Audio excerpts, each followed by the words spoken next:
Howdy, I'm Elysium, and today we are at the Auckland Botanic Gardens, my favourite place.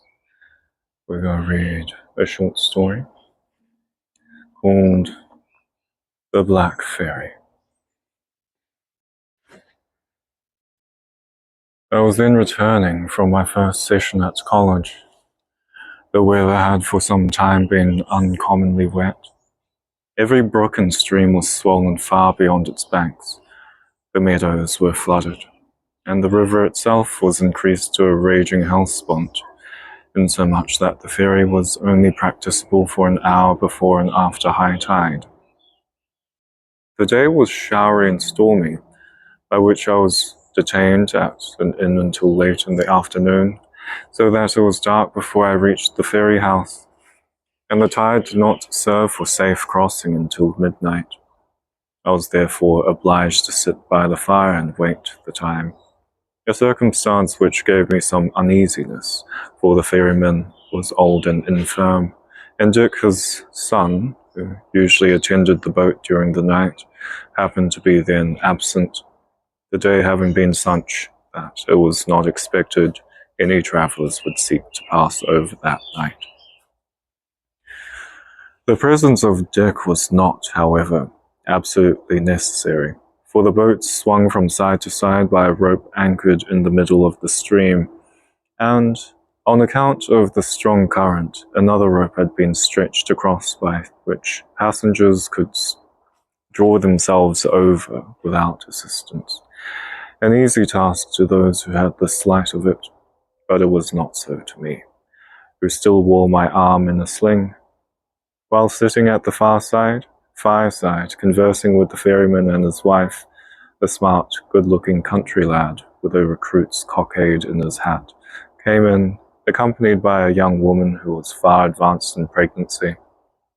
They were told the state of the ferry, and that unless the recruit undertook to conduct the boat himself, they must wait the return of Dick.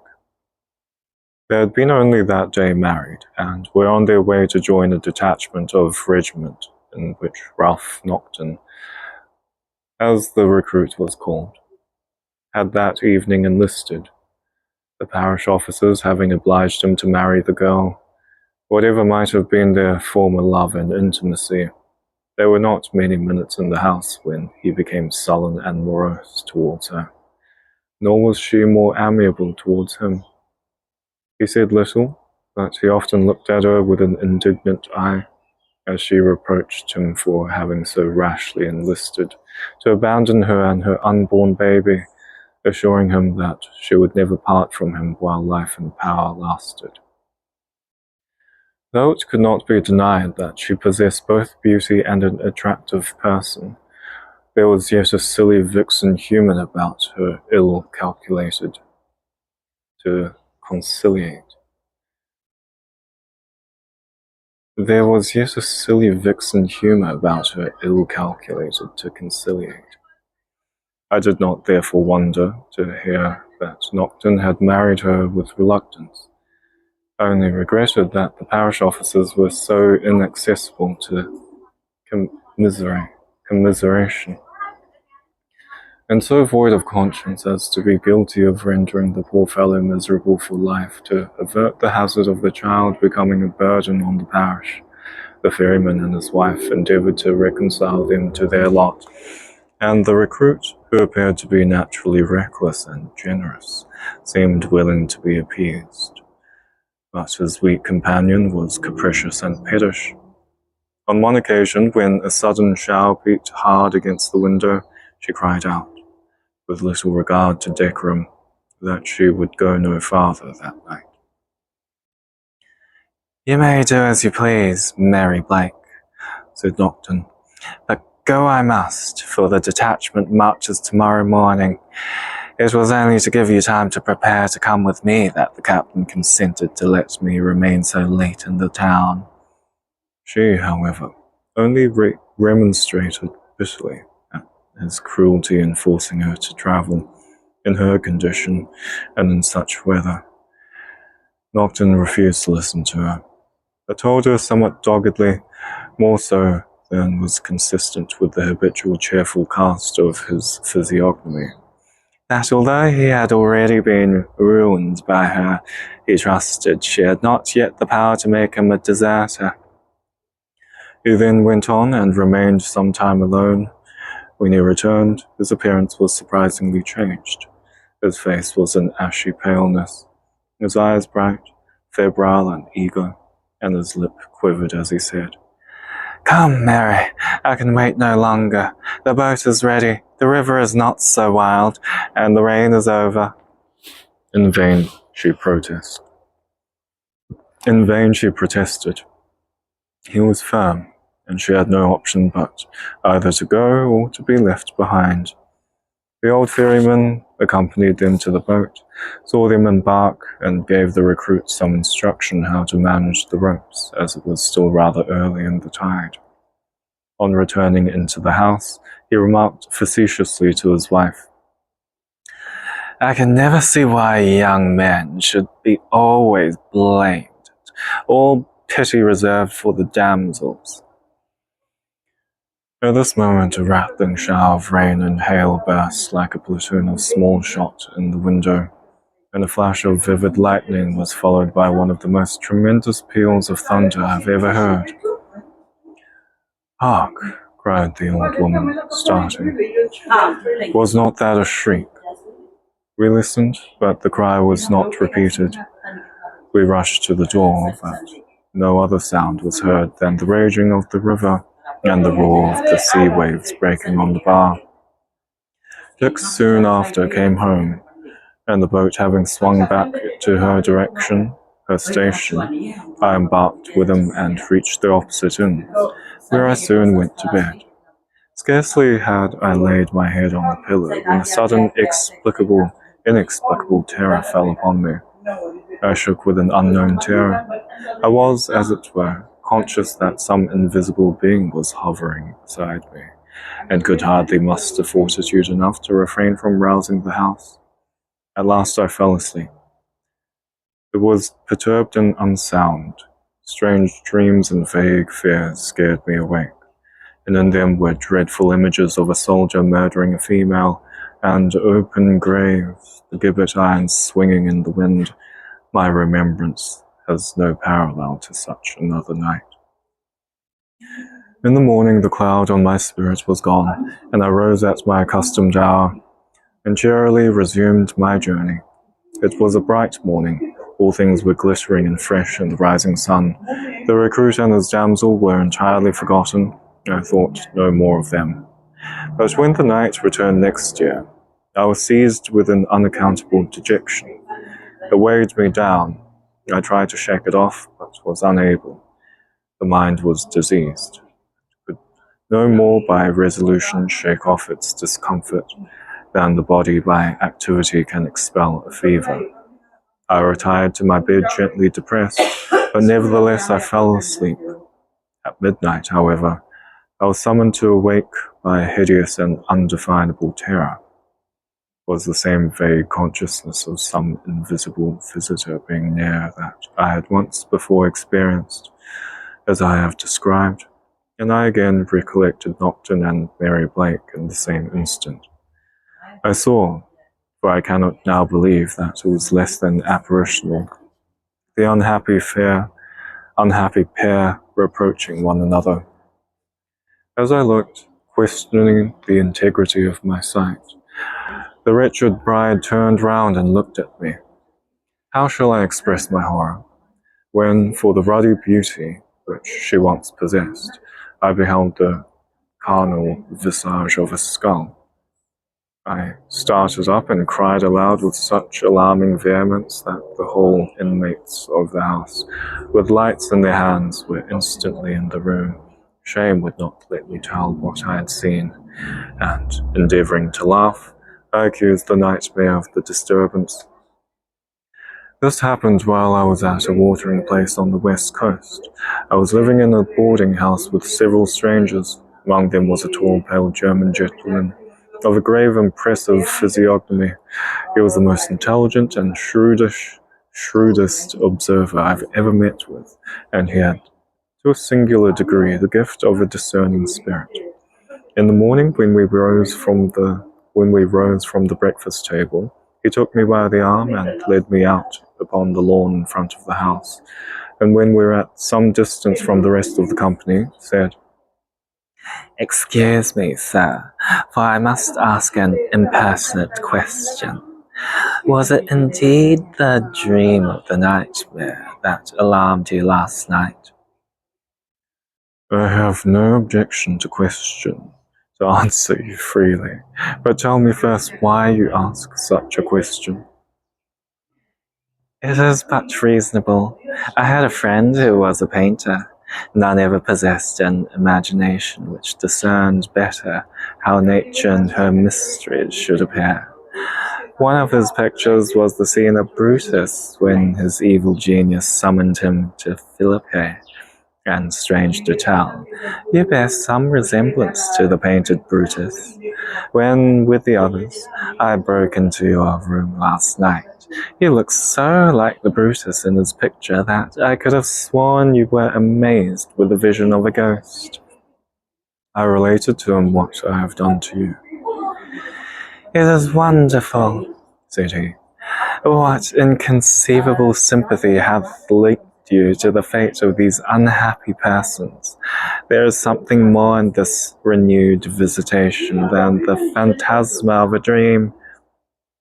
The remark smote me with an uncomfortable sensation of dread, and for a short time my flesh crawled as it were upon my bones, but the impression soon wore off, and was again entirely forgotten. When the anniversary again returned, I was seized with the same heaviness and objectless horror of mind. It hung upon me with bodings and auguries until I went to bed, and then, after my imperfect reading as usual, first time ever, books from the public domain. This thing is quite dated. And then after my first sleep, I was a third time roused by another fit of the same inscrutable panic. On this occasion, however, the vision was different. I beheld only Nocturne, pale and wounded, stretched on a bed, and on the coverlet lay a pair of new epaulets, as if just unfolded from a paper. For 7 years I was thus annually afflicted. The vision in each was different, but I saw no more of Mary Blank. On the fourth occasion I beheld Nocturne sitting in the uniform of an aide-de-camp at a table, with the customary tokens of conviviality before him. It was only part of a scene, such as one beholds in a mirror. On the fifth occasion he appeared to be ascending, sword in hand, the rampart of a battery. The sun was setting behind him, and the shadows and forms of a strange land, with the domes and pagodas of an oriental country laid in wide extent around. It was a picture, but far more vivid than painting can exhibit. On the sixth time, he appeared again stretched upon a couch. His complexion was sullen, not from wounds, but disease, and there appeared at his bedside the figure of a general officer, with a star on his breast, with those with whose conversation he appeared pleased, though languid. But on the seventh and last occasion on which the horrors of the visions were repeated, I saw him on horseback in a field of battle, and while I looked at him, he was struck on the face by a sabre, and the blood flowed down upon his regimentals. Years passed after this, during which I had none of these dismal exhibitions. My mind and memory resumed their healthful tone. I recollected, without these intervening years of oblivion, Nocturne and Mary Blank, occasionally, as one thinks of things past, and I told my friends of the curious periodical returns of the visitations to me as remarkable metaphysical phenomena. By an odd coincidence, it so happened that my German friend was always present when I related my dreams. He in the intervals sometimes spoke to me of them, but my answers were vague, for my reminiscences were imperfect. It was not so with him. All I told, he distinctly recorded and preserved in a book wherein he wrote down the minutest thing that I had witnessed in my visions. I did not mention his name, because he is a modest and retiring man, in bad health, who had long sequestered himself from company. His rank, however, is so distinguished that his name could not be stated without the hazard of exposing him to impertinent curiosity. But to proceed. Exactly 14 years. Twice 7 it was, I remember well, because for the first 7 I had been haunted as I have described, and for the other 7 I had been placid in my living. At the end of that period of 14 years, my German friend paid me a visit here. He came in the forenoon, and we spent an agreeable day together, for he was a man of much recondite knowledge. I had seen none so wonderfully possessed of all sorts of occult learning. He was an astrologer of a true kind, for in him it was not a pretence, but a science.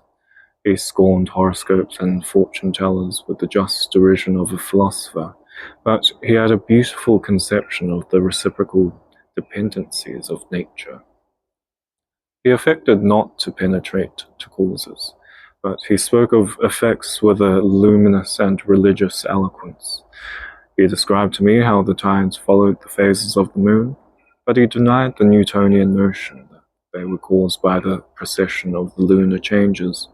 He explained to me that when the sun entered Aries and the other signs of the zodiac, how his progression could be traced on this earth by the development of plants and flowers, and the passions, diseases, and affections of animals and man, but that the stars were more than the celestial signs of these terrestrial phenomena he ridiculed as the conceptions of the insane theory.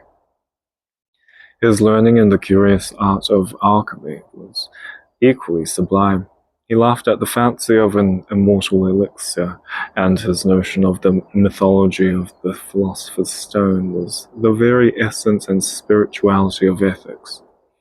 The elixir of immortality described to me as an allegory, which, from its component parts, emblems of talents and virtues, only showed that perseverance, industry, goodwill, and a gift from God were the requisite ingredients necessary to attain renown. His knowledge of the philosopher's stone was still more beautiful. He referred to the writings of the Rosicrucians, whose secrets were couched in artificial symbols, to prove that the sages of that sect were not the fools that the lesser wise of later days would represent them. The self-denial, the patience, the humility, the trusting in God, the treasuring of time by lamp and calculation, which the venerable alchemists recommended, he used to say, were only the elements which constitute the conduct of the youth that would attain to riches and honor. In these different stages, which were illuminated in the alchemical volumes as descriptive of stages in the process of making the stone, were but hieroglyphical devices to explain the effects of well-applied human virtue and industry. To me it was amazing to what clear simplicity he reduced all things, and on what a variety of subjects his bright and splendid fancy threw a fair and affecting light. All those demi-sciences, physiognomy, palmistry, scaleology, etc., even magic and witchcraft, obtained from his interpretations as a philosophical credibility. In disquisitions on these subjects, we spent the anniversary. He had by then enlarged the periphery of my comprehension. He had added to my knowledge and inspired me with a profounder respect for himself. He was an accomplished musician, in the remotest, if I may use the expression, depths of the art. His performance on the pianoforte was simple, heavy, and seemingly the labor of an unpracticed hand, but his expression was beyond all epithet, exquisite and solemn. His airs were grave, devotional, and pathetic, consisting of the simplest harmonic combinations, but they were wonderful. Every note was a portion of an invocation, every melody the voice of a passion or a feeling supplied with elocution. He had spent the day in the fields, where he illustrated his astrological opinions by appeals to plants and leaves and flowers and other attributes of the season with such delightful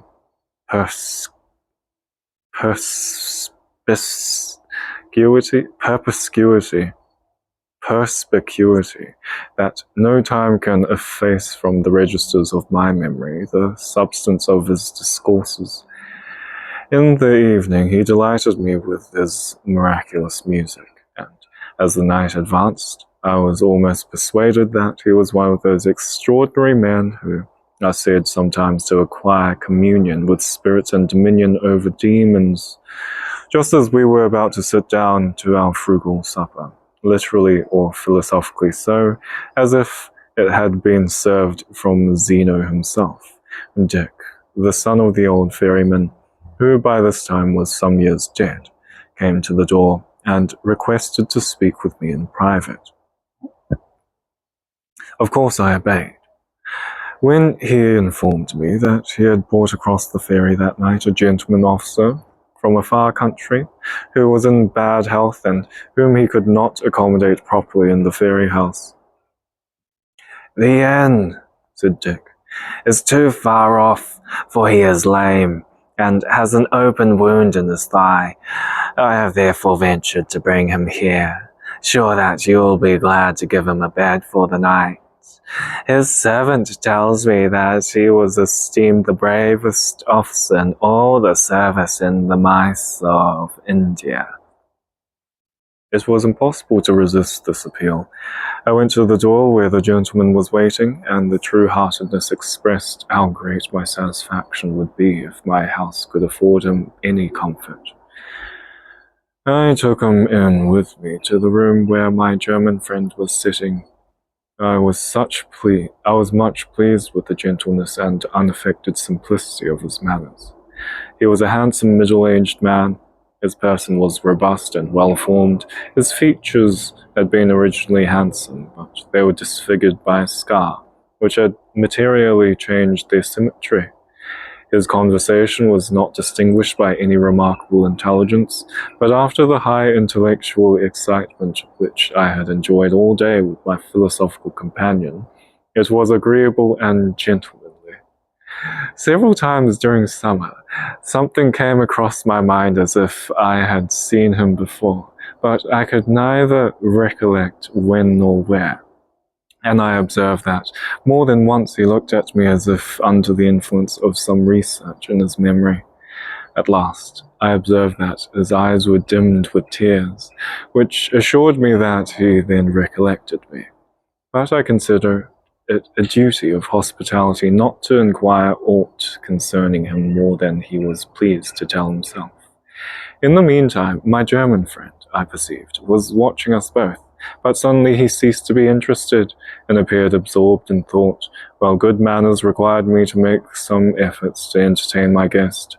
This led on to some inquiry concerning the scene of his services, and he told us that he had been many years in India. "On this day 8 years ago," said he, "I was in the Battle of Borukno, where I received the wound which has so disfigured me in the face." At that moment I accidentally threw my eyes upon my German friend. The look which he gave me in answer caused me to shudder from head to foot, and I began to ruminate of Nocton the recruit and Mary Blake, while my friend continued the conversation in a light, desultory manner, as it would have seemed to any stranger, but to me it was awful and oracular. He spoke to the stranger on all manner of topics, but ever and anon he brought him back, as if without design, to speak of the accidents of fortune which had befallen him on the anniversary of that day, giving it as a reason for his curious remarks that most men observed anniversaries, time and experience having taught them to notice that there were curious coincidences with respect to times and places and individuals.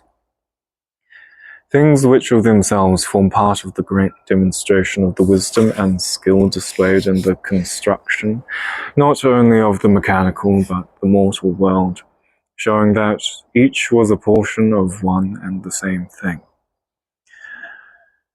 "I have been," said he to the stranger, "an observer and recorder of such things." Wait, who's... Oh, this must be the philosophical German friend. "I have been," said he to the stranger, "an observer and recorder of such things. I have my book on registration here in this house. I will fetch it from my bedchamber, and we shall see in what other things, as far as your fortunes have been concerned, how it corresponds with the accidents of your life on this anniversary." I observed that the stranger paled a little at this proposal, and said, with an affectation of carelessness while he was evidently disturbed, that he would see it in the morning, but the philosopher was too intent upon his purpose to forbear. I know not what came upon me, but I urged him to bring the book. This visibly disconcerted the stranger still more, and his emotion became, as it were, a motive which induced me, in a peremptory manner, to require the production of the book, for I felt that strange horror, so often experienced, returning upon me, and was constrained by an irresistible impulse to seek an explanation of the circumstances by which I had for so many years suffered such an eclipse of mind. The stranger, seeing how intent both of us were, desisted from his wish to procrastinate the curious disclosure which my friend said he could make, but it was evident he was not at ease. Indeed, he was so much the reverse, that when the German went for his book, he again proposed to retire, and only consented to abide at my jocular entreaty, until he should learn what his future fortunes were to be, by the truth of what would be told him of the past. My friend soon returned with the book. It was a remarkable volume, covered with vellum, shut with 3 brazen clasps, secured by a lock of curious construction. Altogether, it was a strange, antique, and necromantic-looking volume. The corner was studded with knobs of brass, with a small mirror in the center, round which were inscribed in Teutonic characters words to the effect, "I will show thee thyself." Before unlocking the clasp, my friend gave the book to the stranger, explained some of the emblematic devices which adorned the cover, and particularly the words of the motto that surrounded the little mirror. Whether it was from design or that the symbols required it, the explanations of my friend were mystical and abstruse, and I could see that they produced an effect on the stranger so strong that it was evident he could, with difficulty, maintain his self-possession. The colour entirely faded from his countenance. He became wan and cadaverous, and his hand shook violently as he returned the volume to the philosopher, who, on receiving it back, said, "There are things in this volume which may not be revealed to every eye, yet to those who may not discover to what they relate, they'll seem trivial notations." He then applied the key to the lock and unclosed the volume. My stranger guest began to breathe hard and audibly. The German turned over the vellum leaves searchingly and carefully. At last he found the record and description of my last vision, which he read aloud. It was not only minute in the main circumstances in which I had seen Nocturne, but it contained an account of many things. The still life, as it is called, of the picture, which I had forgotten, and among other particulars, a picturesque account of the old general, whom I saw standing at the bedside. "By all that's holy," cried the stranger, "it is old Cripplington himself. The hue of his hair was, as you say, always crooked, owing to a habit he had of pulling it when vexed. Where could you find the description of all this?" I was petrified. I sat motionless as a statue, but a fearful vibration thrilled through my whole frame. My friend looked back in his book and found the description of my sixth vision. It contained the particulars of the crisis of battle in which, as the stranger described, he had received the wound in his face. It affected him less than the other, but still the effect upon him was impressive. The record of the fifth vision produced a more visible alarm. The description was vivid to an extreme degree. The appearance of Nocturne, sword in hand, on the rampart, the animation of the assault, and the gorgeous landscape of domes and pagodas was limned with words as vividly as a painter could have made the scene. The stranger seemed to forget his anxiety, and was delighted with the reminiscences which the description recalled.